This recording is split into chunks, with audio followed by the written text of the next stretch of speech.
уже сейчас в тестовом режиме можем оплатить цифровыми активами. Казанский предприниматель Ильнар Шамсудинов и его друзья-айтишники разработали обменник, который за несколько минут может перевести криптовалюту в рубли и ими произвести оплату. Чтобы технология получила применение, нужно законодательное решение. Что происходит на сегодняшний день? У нас криптовалюты или цифровые активы, они не запрещены, но и не разрешены. Поэтому у них статуса как такового конкретного нету. Но фактически мы понимаем, что по всему миру уже 350 миллионов людей пользуются цифровыми активами, и каждый год эта цифра удваивается. Как сегодня рассказали татарстанские депутаты Госдумы, сейчас на федеральном уровне идут бурные дискуссии.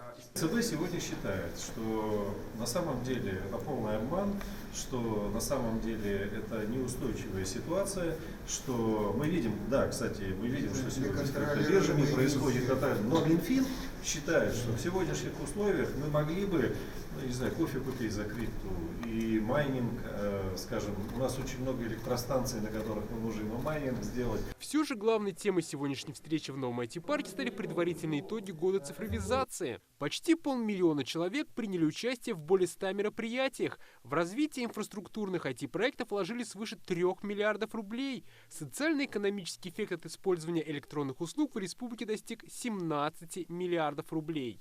В целом год цифровизации, который объявил Станислав Минихан, был призван на то, чтобы индустрия была открыта для всех социальных слоев наших граждан Республики Татарстан.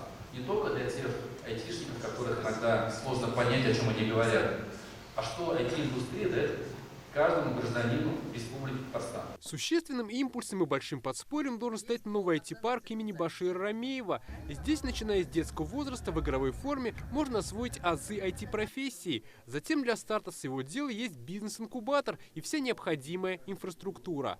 Готовы представлять, готовы помогать. Я увидел очень открытую площадку, очень профессиональных и очень интересных людей, которые хотят развиваться. Сегодняшние реалии, они диктуют продвижение этого направления и те условия, которые создаются в Республике Татарстан, Российской Федерации, у нас есть перспектива продвижения. По прогнозам, выручка от продажи продукции IT-сектора в этом году должна составить порядка 130 миллиардов рублей. Это на 15 миллиардов рублей больше, чем в предыдущие годы. Дмитрий Аринин, Владимир Гурьянов, ТНВ, Казань.